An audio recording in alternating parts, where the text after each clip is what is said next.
Hello and welcome. Welcome to the Hope Story Circle and welcome to Peace On, your source for inspiring conversations and information from thought leaders across the spectrum on topics related to the strategies of building peace, fostering nonviolence, and creating a world that thrives, shifting our understanding toward empathy, compassion, and connection. I welcome all of you today. It's so good to see your faces. My name is Terry Mason. I'm on the board of the Peace Alliance, and I'm joined today by Liz Gannon-Graydon, who's also on our board, and Yelena Popovich, who is our practicing peace in schools lead. And our special guest today is Norma Loeb. I'm so excited to have Norma join. My dog's excited too, apparently. I don't know if you can hear my dog. Yeah, I hear that dog. Oh, so my dog's excited too. But we're really pleased to have you, Norma. Can you just come off mute and say hello? Hi, everyone. I'm so happy to be here. We're really pleased to have you. You have a wonderful story to tell, and we're so happy to have you here to join us today. But first, we're going to hand it off to Yelena, who's going to lead everyone in a meditation and bring everybody in together. Yelena? Good morning, good afternoon, good evening, wherever you are, and whenever you are listening to this recording on the podcast. Welcome. I want to start by inviting you to just find a way in your body that your body would appreciate most in this moment. That could be seated, it could be standing. You're welcome to be on and off camera, whatever feels most comfortable for you. And just a moment, allow yourself to fully arrive, to truly be where your feet are.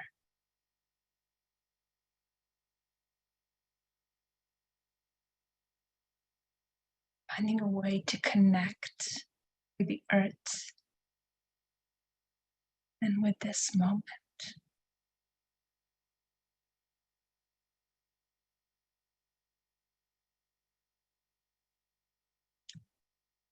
Just noticing what are some of the thoughts, sensations, the emotions that are present at this very moment.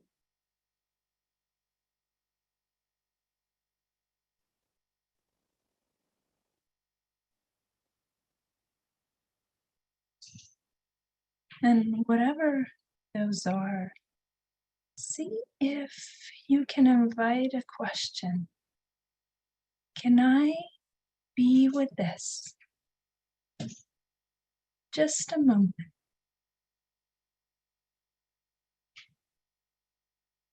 No matter if that is pleasant or if there is a little discomfort. Can I let this be?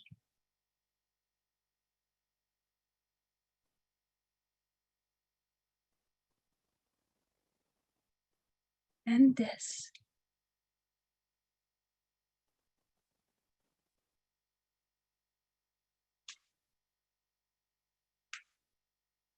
Including everything. Just a moment. Then I invite you to really experiment by directing the word and energy of yes to whatever you are feeling or noticing. What does it feel in your body when you say yes?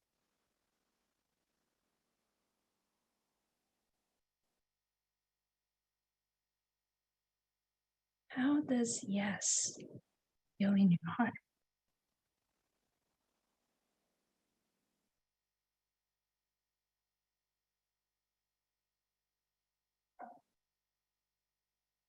Just for a moment, allow unconditional yes to be present.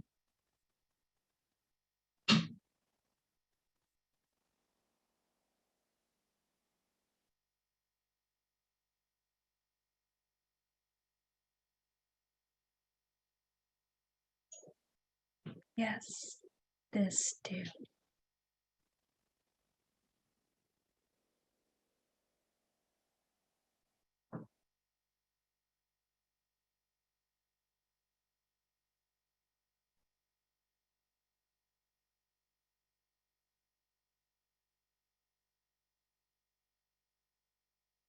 As we take some of the deep, soothing breaths and join back the community, the invitation is to perhaps in the weeks to come, just invite more yes in your life.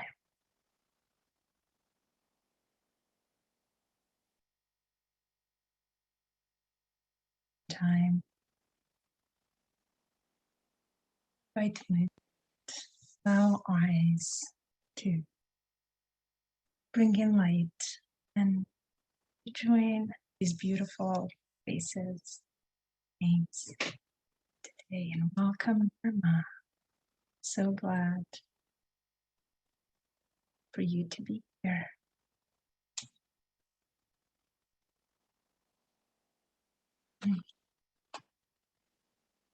When you're ready, can share your story.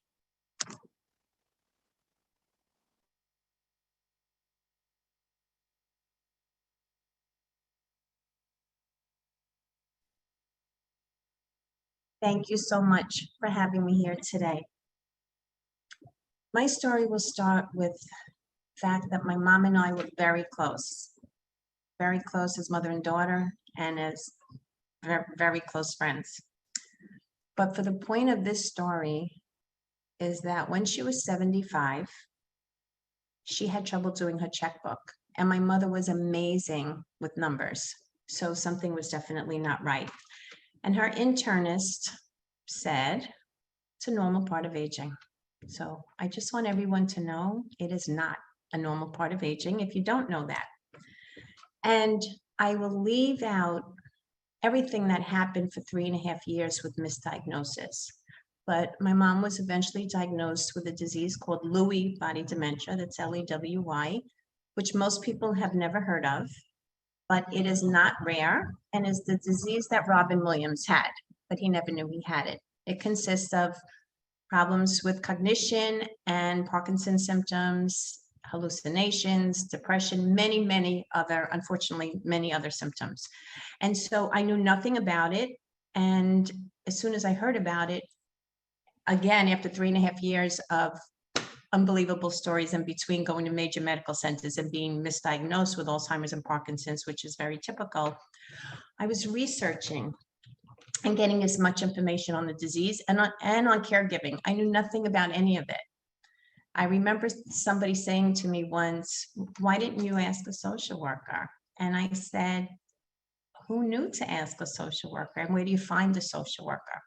So in doing this, there was one organization in the United States only that was specifically for Lewy body. And they asked me, as I was researching and I was on forums, and they asked me to be the New York support group facilitator, which is what I became. And I've now been doing that for 14 years. But going back a little ways, as I'm leading the groups, which were in person at that time, way before Zoom, I kept hearing how much information needed, just like I needed it. And everybody had no place to turn. So the support groups were very helpful, but I also saw that so much individual help needed to be done.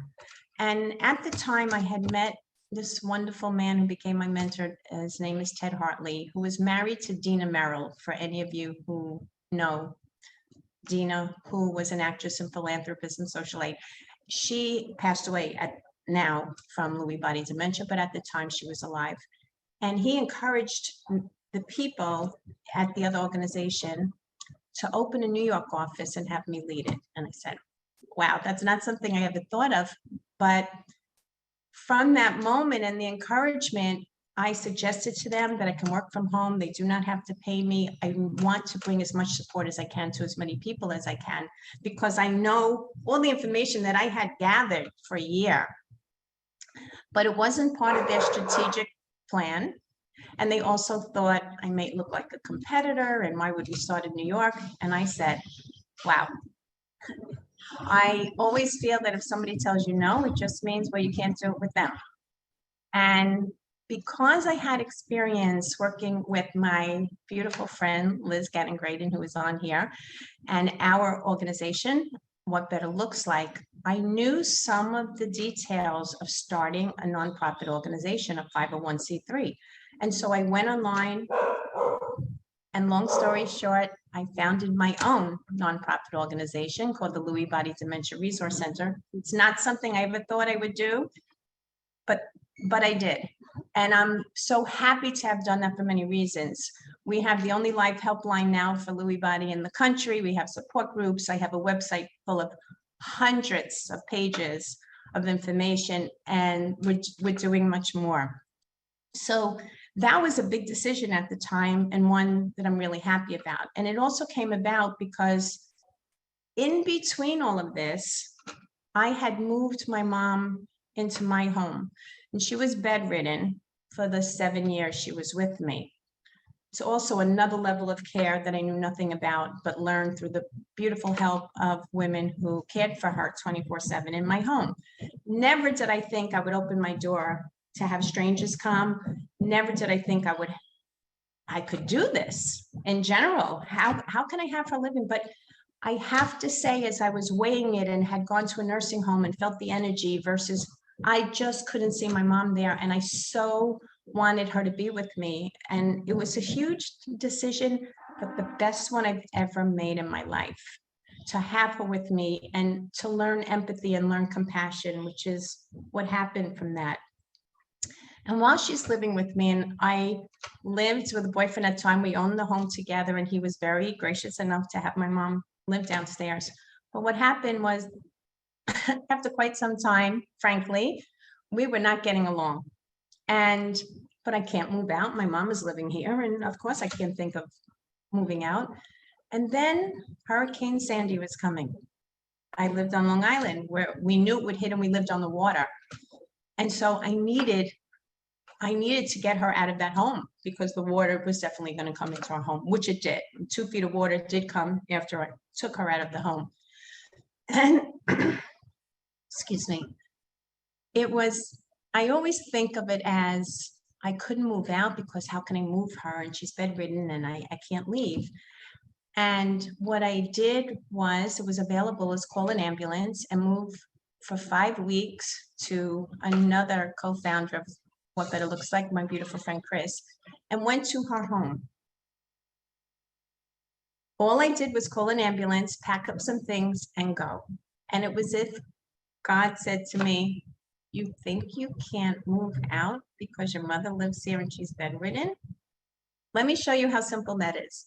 So I always talk to people, and another good friend of mine had said, I don't want to wait for a hurricane for me to make a decision, for a hurricane to hit me. So I just remember that it was a significant time in my life. And as my mom was living in my home, then I was working as an executive assistant at the New York Times for 28 years to the CFO. And then I got a buyout. And as I'm in the home with my mom, we moved. I love the ocean, and I wanted always to live at the ocean, but how am I doing that? Well, after I lived at Chris's home, and I'm looking for an apartment, because now I knew I wasn't going back to my home because now I'm out. I need an apartment, and one came up on the ocean. Ocean front, not ocean view, ocean front.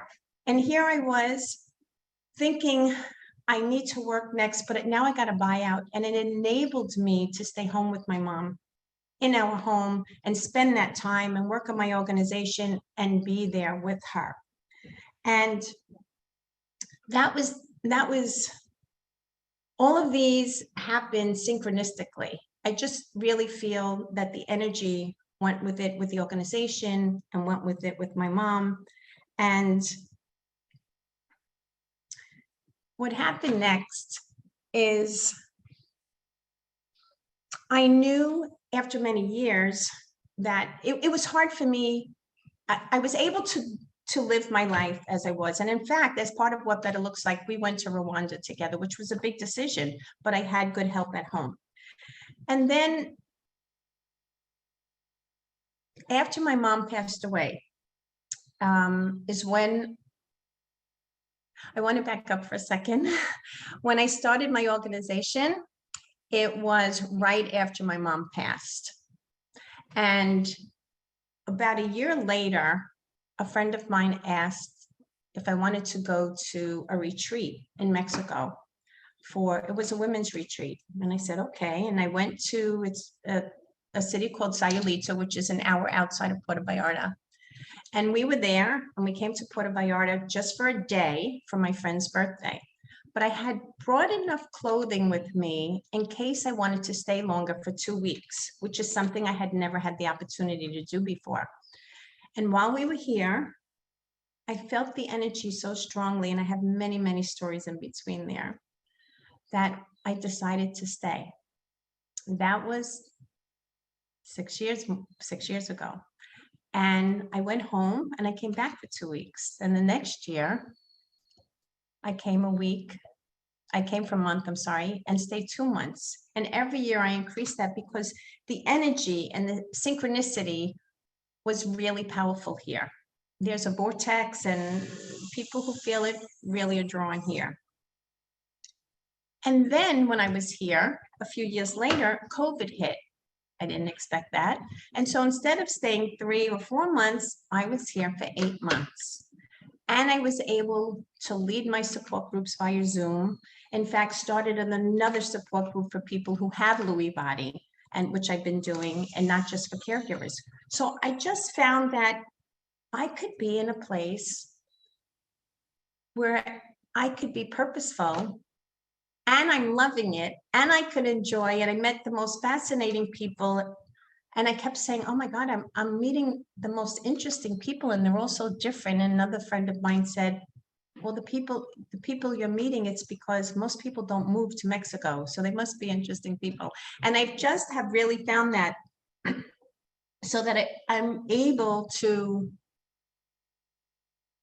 at this moment, as of 3 months ago, I now live in Puerto Vallarta, Mexico, which is also something I never anticipated. So all of the above brought me to, thanks to the love of my mom and growing up in a very loving home, for which I'm very grateful for having 2 parents with common sense and with a lot of love, brought me to this space of finding the time and the energy and really the love to spend the time with her, that then led to so many other things. And I can tell you that I can spend another 15 minutes on each topic on each day and almost each week in Mexico. And for all the love that I felt, and keep growing and keep feeling. And I'm grateful for all of that. And I thank you for having me tell this story. Thank you so much, Norma. What a wonderful story with so many chapters, so many different shades. Liz, would you like to talk about an inquiry for the breakout rooms? I would, and this is a fun one for me because Norma really is such a dear friend, and we've traveled the world and done wonderful things together. And when I listened to her story, when we all listened to her story, what came up, a combination of Terry and Yelena and myself, was this idea of feeling a purpose in life, right? Sometimes your life takes a turn, right? And you're not really sure what move can make or what the move will look like. And then life opens up opportunities, and sometimes in the form of a hurricane, as Norma said, right? And we make these choices.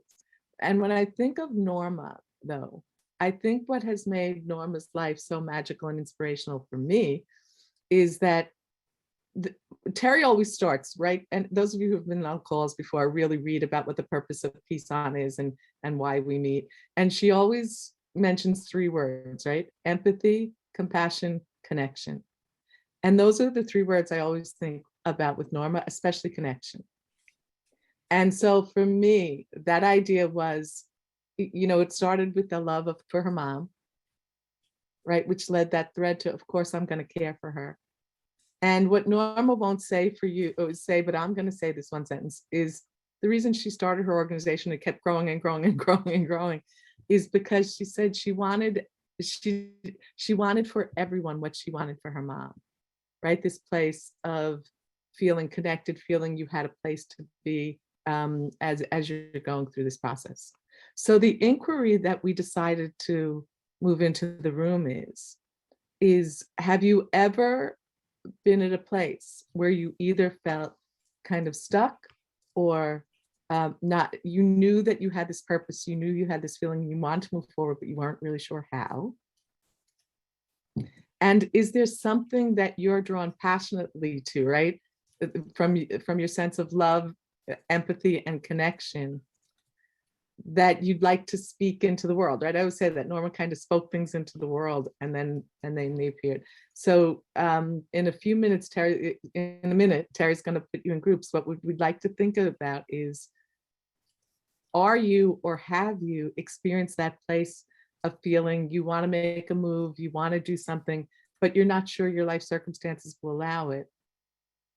And then what would that look like? What would that feel like? And how maybe in this little group could you speak that into existence? Okay. All right, we're going to go into breakout rooms. I'm going to put the recording on pause and then we'll come back together in just a few minutes. Welcome back, everyone.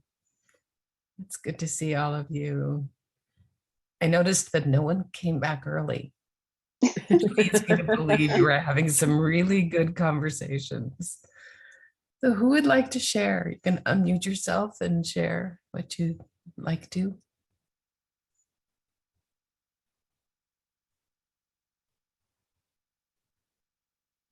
Anyone? Well, I'm going to practice fearlessness.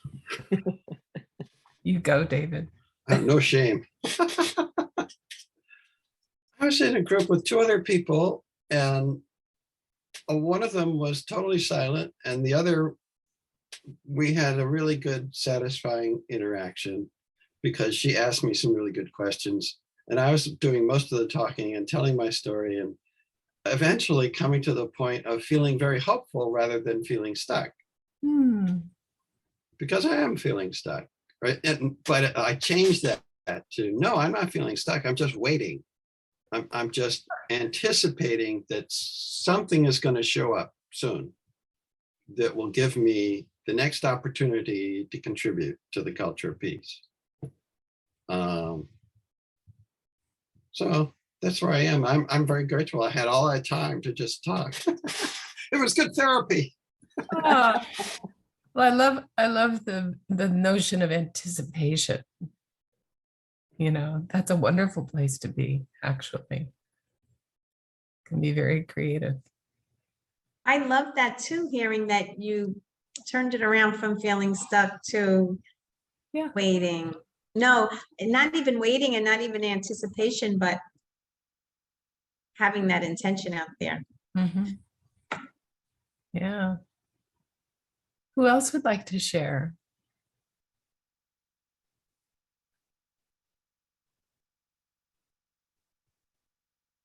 I think we found that in our feelings of stuckness were a lot of the real stories behind some of the statistics that Mhm. we're experiencing and the multiple crises that are entwined, things like housing crisis, the climate crisis, and displacement from fires and floods, some of the challenges around workplaces and the many shifts in pandemic policies, including not so great ones coming back to the workplace, and things that are, you know, not just personal, but also like very much thematic to the times. And there was a great relief in speaking to them truthfully. I mean, for me, it was just a great relief to hearing us speak to them truthfully and to sit in empathy with people that we maybe know only just a little or not at all. Yeah. That's lovely. Thank you. Thank you for sharing that. because there are a lot of things going on. We're all faced with so much, it feels. So to have empathy for each other is a powerful way to move through it. Who else would like to share besides my dog? I'll share. Say something. Hi, Annette. Hi, sorry, Kathy. Oh, go ahead. Thank you. I was going to say I'm grateful for the group I was part of. I was in one before and then I got moved, and I apologize for that I couldn't share with everyone there. But I find it helpful when I'm reminded that whatever the issue is, whatever I'm experiencing, even though it may be completely different from what someone else is experiencing, that we are all in this together and we're not alone. Because I often forget that. And I could very easily just go into a place of despair and what can I do? And who's taking care of me? And if I make the wrong decision, what will happen? And we're all in it together. And it reminds me to also concentrate on my faith and that things will eventually work out. You know, things aren't always going to be like this. So I wanted to thank my group for sharing with me today, reminding me that I'm not alone. Thank you. Thank you. Kathy, did you want to share? Oh, yeah.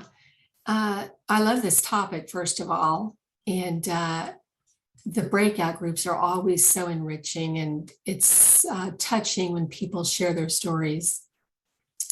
And I love this topic. Now it's got me like, you know, my wheels are spinning about what's my next move going to be? And my life has always been like that. And so sometimes I think, oh, you know, my life's so weird, you know, all the different changes I've made. But when I hear Norma speak and then the people in my group that spoke, it's like, oh, this is how life is if we listen, right? So yeah, thank you, Norma. That sounds like it was very affirming for you. Yeah. Nice. That's lovely. Who else would like to share?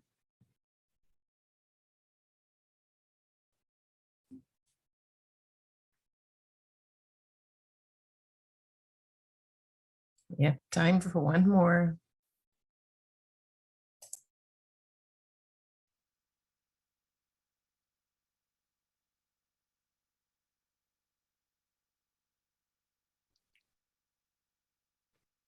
And if not, that's fine too.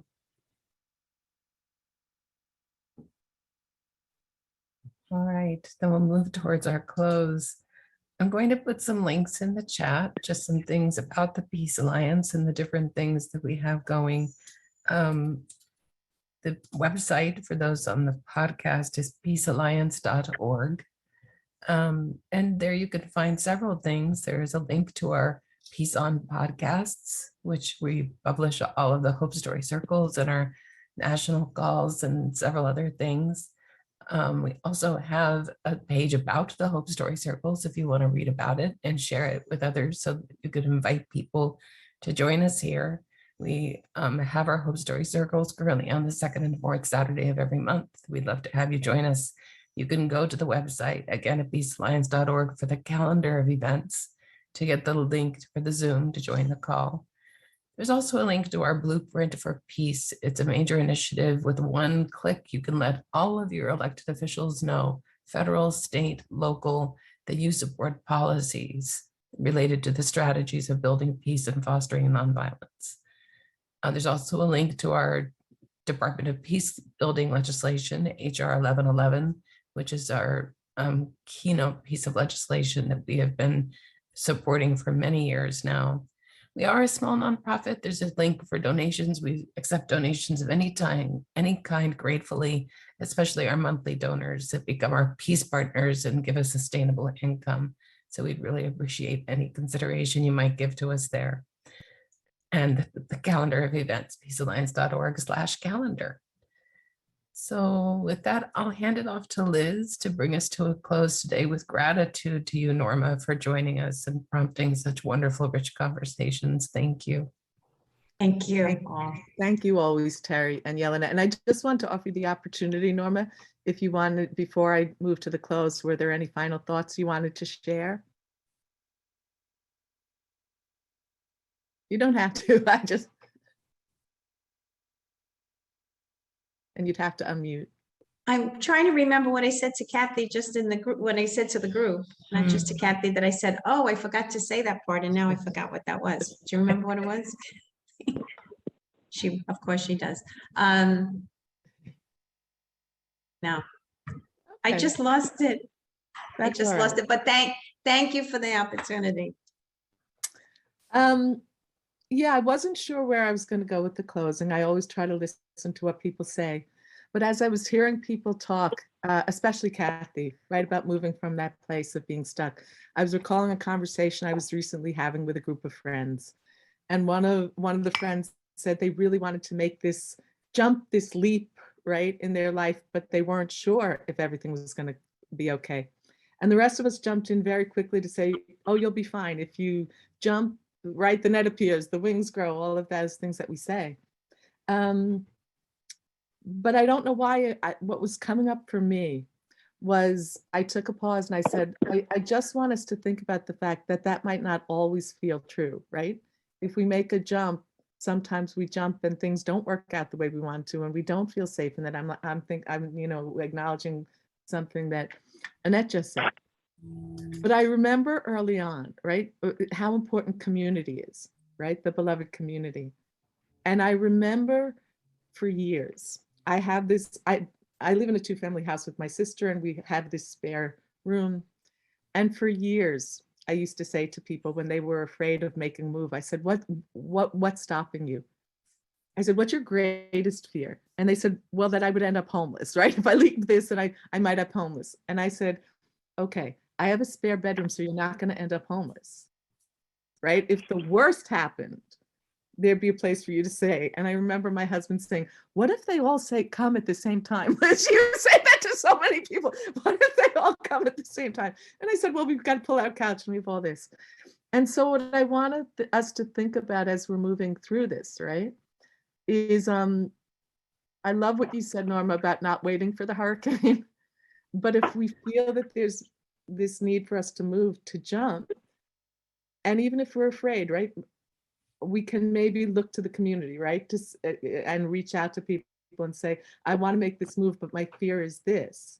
And one of the ideas that Norma and I have always taught with ours is there's someone close to you, right? If you put something out there, there's someone nearby who has an answer for you or can meet a need that you put out there. And so I invite you all, while you think about Norma's story, right, and what it would take to leap.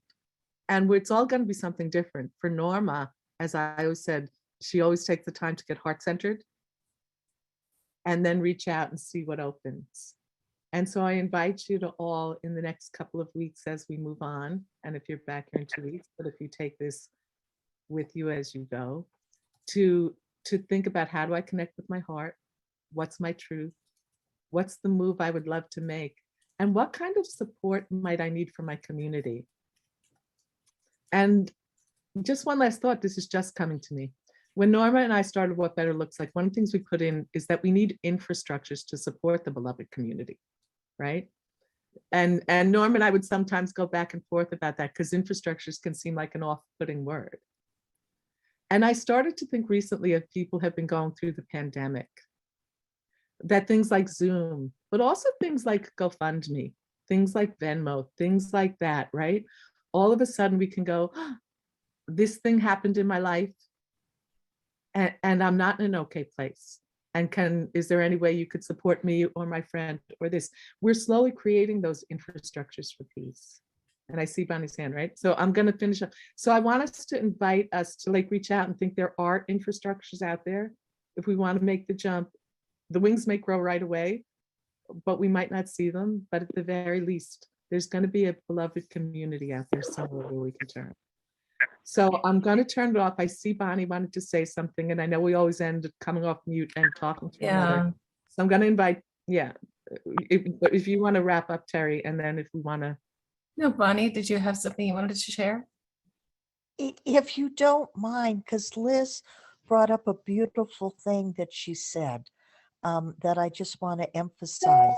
and it comes from my religion. There's a certain stage that there's a practice where every day you come from a certain place. I don't want to go into the details, but each week during that time period, you're coming from a certain place. And one of the weeks, they have you coming from the heart, and which is just what she said. And so I just wanted to emphasize that because I've experienced it, and it's incredible to, each day as your things come up, things come to you. Um, when you go to approach whatever the issue is or the thought is, to come from the heart, you might find that you have a different way of handling it. And thank you very, very much, Liz. Thank you, Bonnie. And thank you, Bonnie. everyone. And Feel thank free you, to come Norma. off mute oh, Norma, you're raising your hand. Did you want to?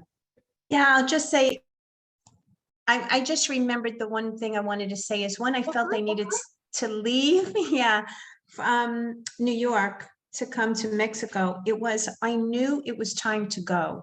And I had felt that the year before, but I really knew it was time to go, although there's always a fear that stops you because what if, am I really leaving and I'm leaving the country, never mind leaving my home and leaving the ocean. And I kept one foot and then I kept a couple of toes and then but I knew it was time to go. So it's about listening to that voice and taking that leap. And in conjunction with what you all said, I just want to say that. Thank you. Thank you all. Thank you, Norma. Feel free to come off mute, everyone, and say goodbye. Thank you so much for being here today. Thanks for Thank you, hosting. guys. Bye. So Bye. good to see Thank everybody. Thank you for joining us today at Peace On. We hope that it inspires you to engage in dialogue in your larger community. Peace On is brought to you by the Peace Alliance, found at peacealliance.org.